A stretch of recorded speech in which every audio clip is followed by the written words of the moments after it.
Dans cette vidéo, je t'explique comment l'habitat a évolué au fil du temps, et quel type de logement les gens ont occupé à travers l'histoire.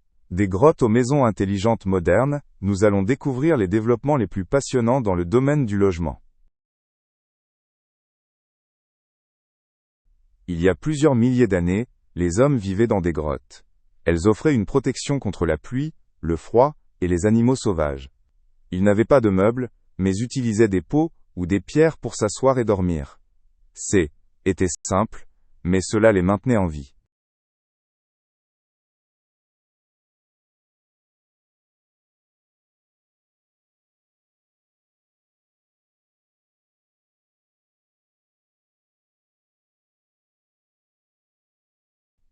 Plus tard, les hommes commencèrent à construire des huttes en terre et en branches. Les murs étaient épais et gardaient la chaleur à l'intérieur. Un petit feu au centre réchauffait et servait à cuisiner. Ces huttes étaient plus solides que les grottes, et pouvaient être bâties partout.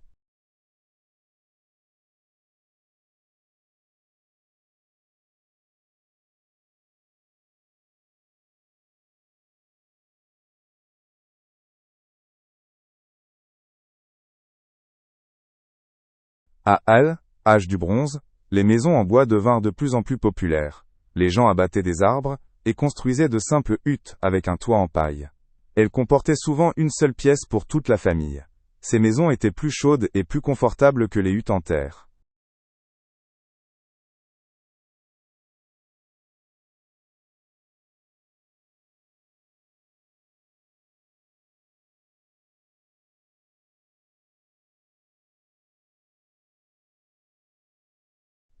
Les Vikings vivaient dans de longues maisons étroites en bois. Ces maisons longues avaient un toit en herbe ou en paille, et mesuraient souvent plus de 20 mètres de long. À l'intérieur, les humains et les animaux vivaient ensemble, séparés par de simples cloisons. Était bruyant mais pratique pour les hivers froids.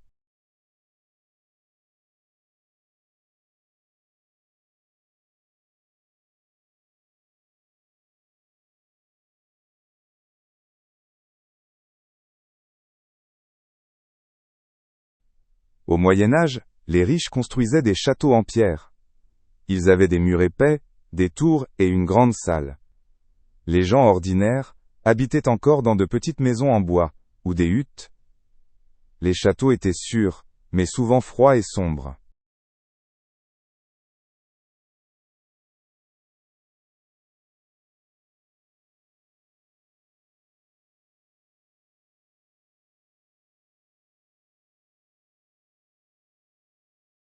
Plus tard, les maisons à colombage apparurent, avec une structure en bois et un remplissage en terre. Elles avaient souvent plusieurs étages, et se trouvaient dans des ruelles étroites. Les familles vivaient serrées, parfois avec des animaux au rez-de-chaussée. Ces maisons se voient encore aujourd'hui, dans les vieilles villes.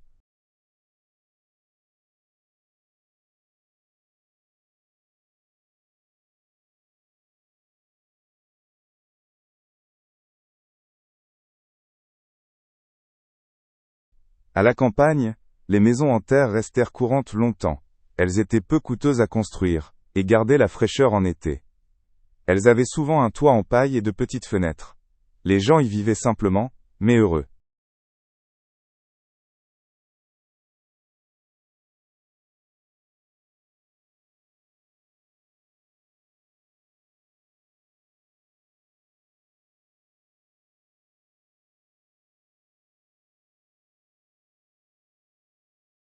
Les riches nobles construisaient au Moyen Âge d'immenses châteaux. Ils avaient beaucoup de pièces, de hauts plafonds et des fenêtres en verre coloré. Les domestiques habitaient dans de petites chambres, tandis que les seigneurs vivaient dans des salles luxueuses. Était un vrai luxe pour l'époque.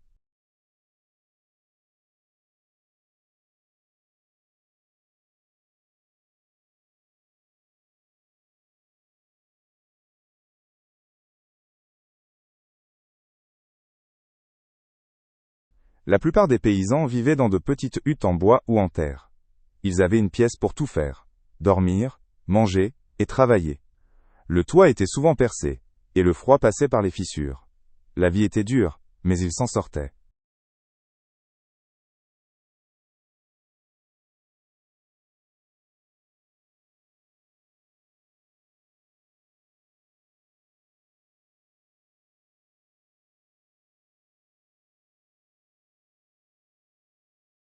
Avec la croissance des villes, les maisons furent construites plus serrées.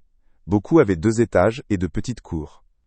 Les rues étaient sales et malodorantes, car les déchets restaient à terre. Pourtant, de plus en plus de gens s'installaient en ville.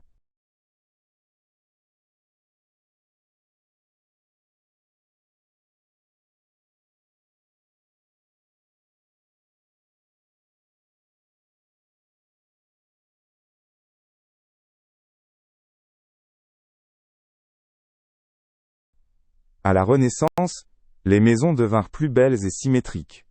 Les riches avaient de grandes fenêtres et des murs décorés. Les familles normales vivaient encore dans de simples maisons, avec peu de place. Était le début d'un style plus soigné dans la construction.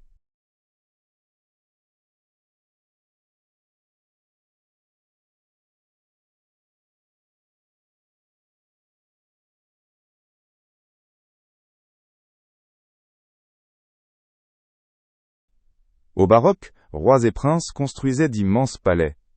Ils avaient des jardins, des fontaines et des décorations dorées. Les gens ordinaires ne pouvaient que rêver, et vivaient toujours dans de petites maisons. Le luxe était réservé à quelques-uns.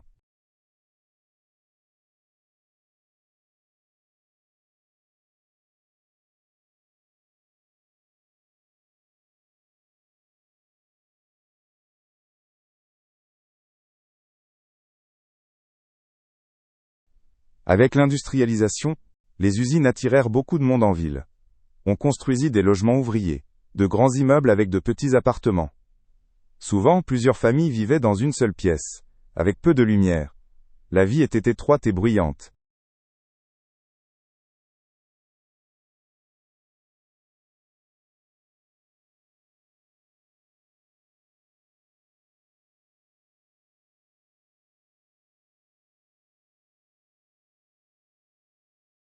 Au XIXe siècle, certaines maisons eurent des conduites d'eau. Ce fut un grand progrès, car avant, il fallait aller chercher l'eau au puits.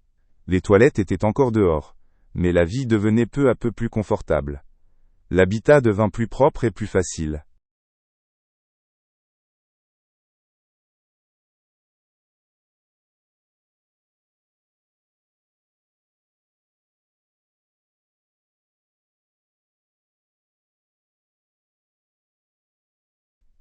Plus tard, l'électricité arriva dans les maisons. Les lampes remplacèrent les bougies, et il faisait plus clair et plus sûr. Les gens pouvaient utiliser des appareils électriques. La vie devint plus moderne et agréable.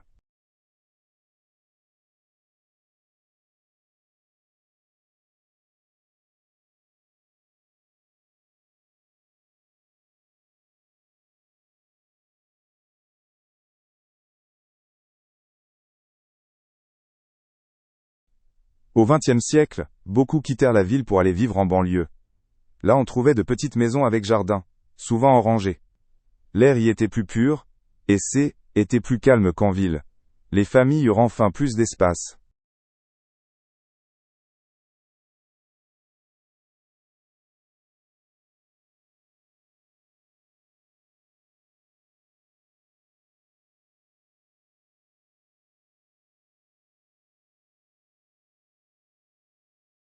Dans les grandes villes, on construisit des immeubles.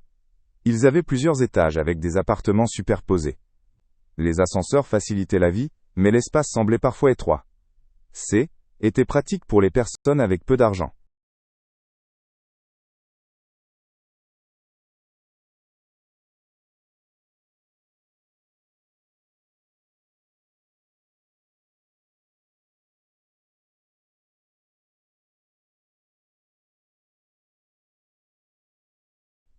Après la Seconde Guerre mondiale, beaucoup voulurent une maison à eux.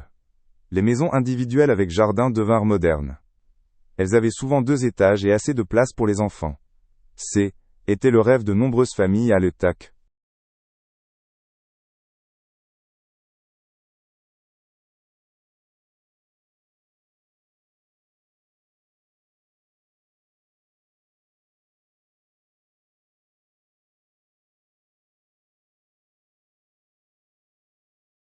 Le chauffage central arriva dans de plus en plus de maisons. Avant, les gens n'avaient que des poêles ou des cheminées, maintenant tout était chauffé. Cela rendait l'hiver bien plus agréable. le logement devint vraiment confortable.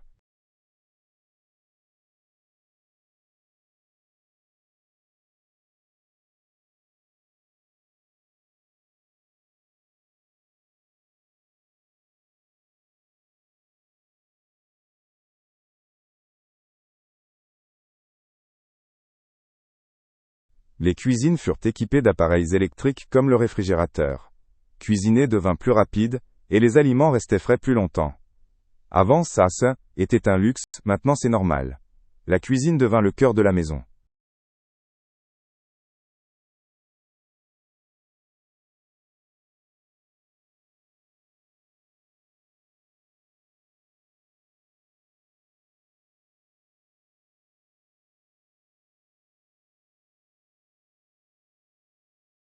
Les salles de bain avec douche et toilettes entrèrent dans la maison. Avant, il y avait seulement des toilettes dehors. Maintenant, tout était propre et proche. Ce fut un grand saut pour le confort. Tout le monde voulait avoir une telle salle de bain.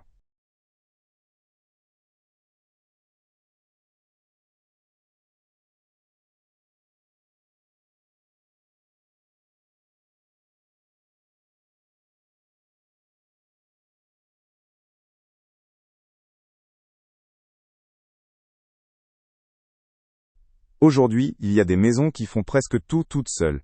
Lumière, chauffage et même la télévision se contrôlent avec le téléphone. C'est très pratique, mais aussi cher. L'avenir de l'habitat a commencé.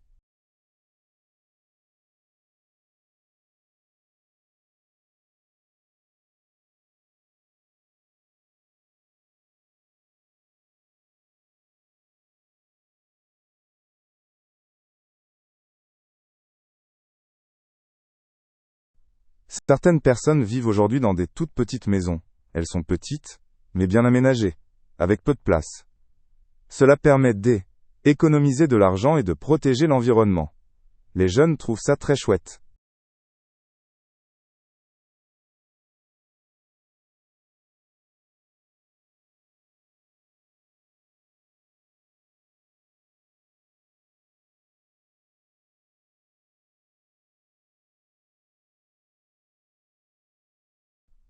Certains vivent même dans des camping-cars et voyagent avec. Ils ont tout. Lit, cuisine et salle de bain sur roue. C'est libre et aventureux, mais ce n'est pas pour tout le monde. Il faut aimer avoir peu de choses.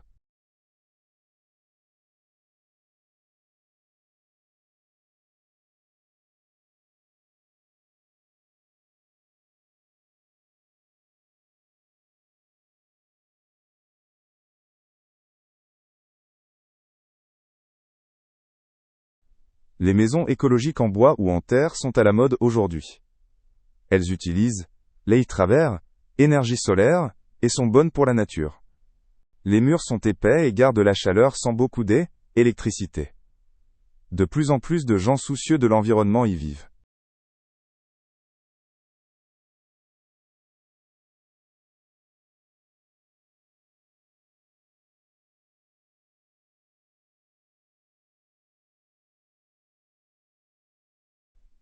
Certains construisent des maisons avec d'anciens containers maritimes. Ils sont peu chers et solides, mais petits. Avec de la peinture et des meubles, ils deviennent très jolis. C'est une nouvelle façon de vivre de manière créative.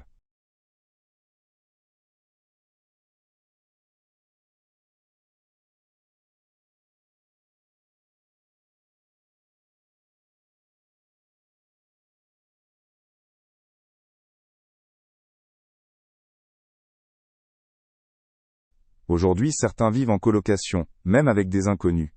Ils partagent la cuisine et le salon, mais ont leur propre chambre. Cela permet d'économiser de l'argent, et c'est amusant si on aime la compagnie. C'est surtout populaire en ville.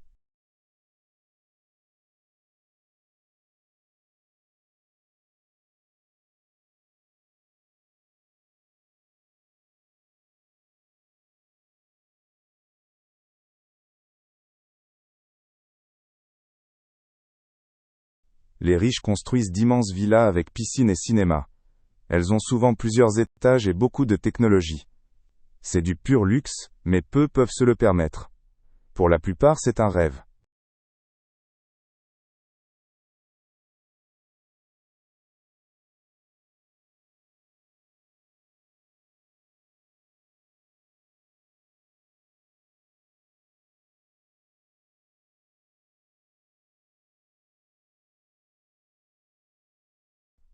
En ville, beaucoup vivent dans des appartements modernes.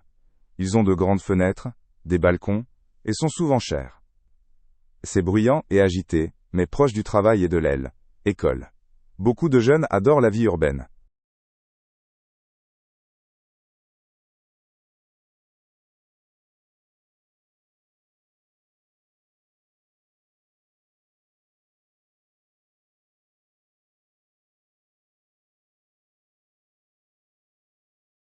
Dans le futur, les maisons pourraient devenir encore plus intelligentes.